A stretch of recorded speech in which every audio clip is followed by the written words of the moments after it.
welcome to All Things Black. I am here, Sean, and I am here with. Hi, I'm Kanisha Fields. I'm a 24-year-old former student at the University of South Carolina from Columbia, South Carolina. Okay, all right. So me and Kanisha, today we're going to be talking about colorism in the African American community, and specifically its effects on African American women. Just to start off, Kanisha, what does the word colorism mean to you? The word colorism to me means a bias towards or against a certain color.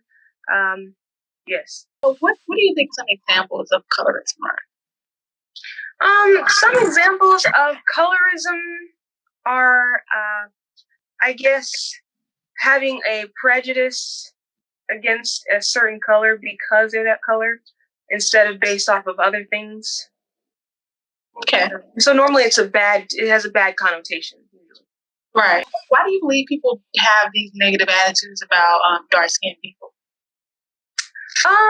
Well, as I said before, I think it starts with slavery and then Hollywood and then social media. Also media in terms of news media, portrayals of darker people, especially with darker men,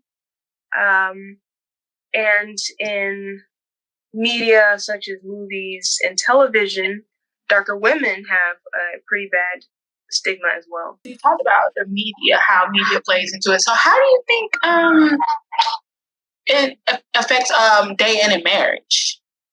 I feel that colorism affects dating and marriage because people have been, I don't want to say brainwashed, but I will say heavily influenced by Hollywood and things of that nature, social media. So they believe that they prefer a certain type, whether it's colorism or body type or attitude, whatever you have there. So we don't know what they really want. They might actually appreciate all kinds of things, but they claim to choose or prefer the certain colorist better. Okay, gotcha. Okay, so you think, with dating, people are more likely to date a certain color because of their ideas? Right. Okay. What are some of your experiences with colorism? Just so you guys know, me and Kanisha have talked before. We had a great talk. It got deep, and I didn't record it. So this is our second time talking. So we have to definitely appreciate her times two for, talking to us about this 2 times, even though it's a difficult topic. Yes, it is a difficult. Yes, but it's also I try to stay true to my answers because I believe them, but at the same time, it's hard to regurgitate. No, you don't. Let's see. I'm sorry. Repeat the. Oh, yes. Yeah. What are some of your personal experiences? Yes. So as I've said before, I have experienced throughout my lifetime colorism more than I have racism, and I find it interesting and sad that it happens within my own community and culture. And a lot of insults, just a lot of put downs, and just there is a I don't know if caste system is the correct term, but a hierarchy of color. Like, oh, you're lighter, you're better, you're prettier, you're smarter, and the darker you are, the less liked you are, et cetera, et cetera.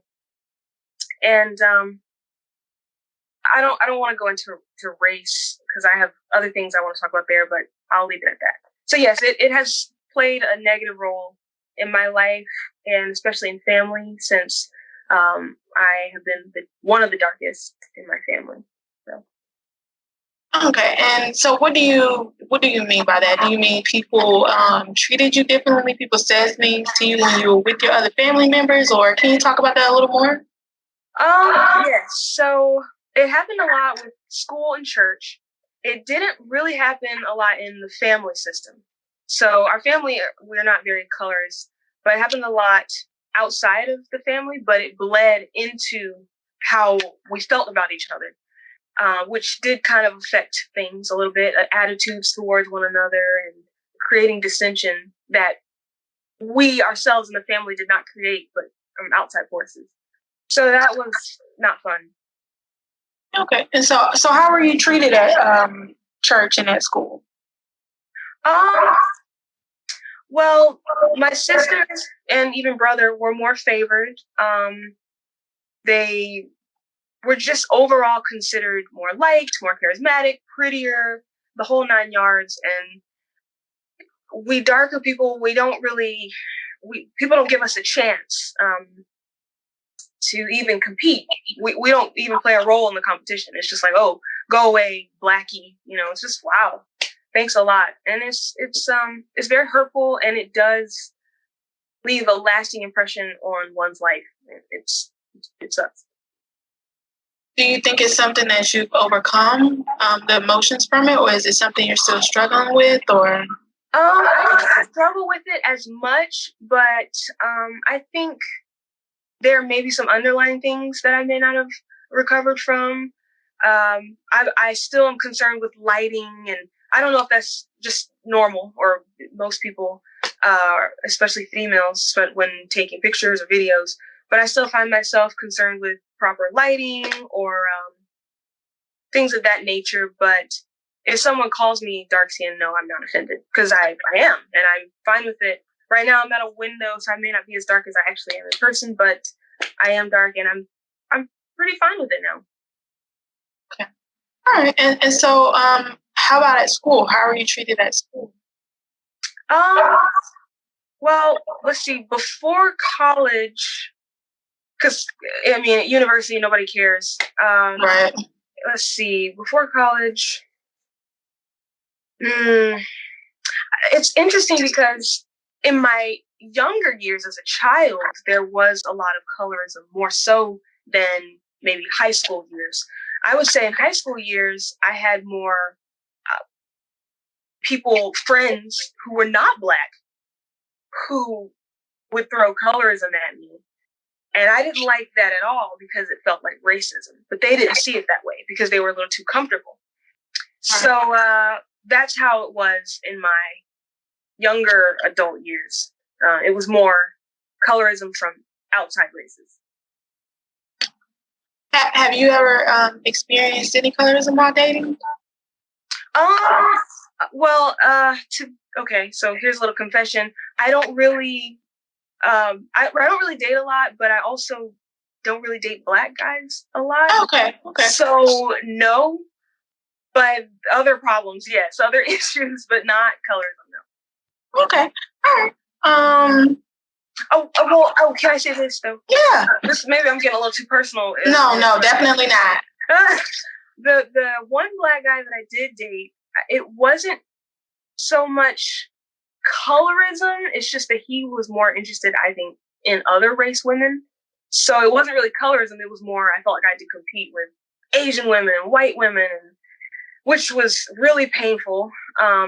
Because now I'm not having to compete with light-skinned Black women. I'm having to compete with other race women with the silky hair and the this and the that. And it's just, I'm not anywhere close to that. So it was a really hard battle, which is almost feels like worse than colorism.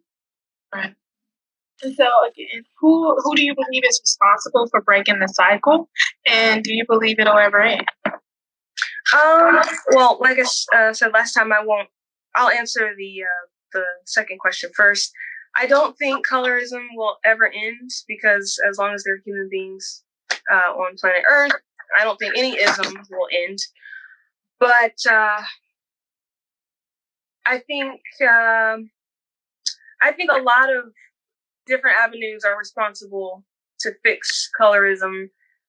Hollywood, because they have a heavy influence on people, and I guess we can do the work within ourselves to make sure we appreciate and support all colors, really. So we talked about also the last time we talked about your family. You said you didn't think your family had any effect in it or anything like that? Or yeah, no. So the family was never really colorist. there were comparisons, and I don't like getting into this with family, like who looks like who and all that stuff, because that gets messy in itself due to things like colorism, features, and oh, you look better because you look like so and so, and you look so. I never really liked getting into that, but mom was light skinned, dad was dark skinned, and everyone else is, like I said, lighter than me, and they look like mom, and I look like dad. So I felt horrible because I'm like, whoa, okay, so I look like a man, and I'm dark, and I've got this and that, and I'm alienated because everyone else looks like mom, which must mean that's better. So I don't think it was intentional offense, if that makes any sense. But you think it was something that primarily just affected you during, middle and elementary and middle school? Yes. Oh, yes. So you dating outside of your race, does that have anything to do with that? Or that's not like I have dated outside of my race before too. But is that connected or no? I think so. I feel like even if I didn't admit it, there's some underlying thing, I'm pretty sure.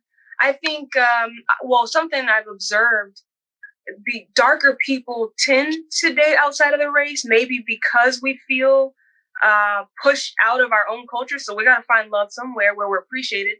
And I don't know if that's true. It's just my opinion. No, that's a good point. Yeah. And, yeah, but my sister's in the background snapping. What happened? My sister's like, oh. But yeah, I mean, as far as dating outside the race, though, you have a plethora of other issues. So it's not all golden. It's just maybe we don't have to deal with colorism so much because they don't. Anyway, I don't want to get into that. No, that's a good point. Okay. Huh. Yeah. So, a lot of studies have shown with colorism that is prevalent when applying to jobs and interviewing. Have you ever noticed anything like that? Wow. Oh, man, I never... I guess it wouldn't... you may not be able to notice. Right, because if I don't get hired on... Right, I don't know that. Yeah, I wish they'd tell me. I mean, they're not going to say, oh, well, you're too dark. Maybe they would. Yeah, I haven't noticed, but I'm sure it plays a role for sure. Yeah. Yeah. Wow. So it was some studies that found that dark skinned people were less likely, dark skinned women specifically, were less likely to get hired, for a job. But I try to look at my experience, but I'm like, okay, well, I wouldn't necessarily know, right, from an interview if that was why, but right. Wow. Ouch. Yeah. So you definitely talked about seeing tourism in the media. Do you think it's big in music? I feel like yes, I do. Because I was gonna say I feel like in the media they do try to give some leeway to dark-skinned people, but it's never enough, and B, they somehow manage to still end up lighter with blonde hair and green eyes. So I don't know. It always goes back to being white, everything being whitewashed. So I don't know. Okay. All right. Well, so those are all of my questions. And I appreciate you here with me. And okay, so this is Sean and Kanisha with All Things Black, and we are heading off now. Bye. Bye.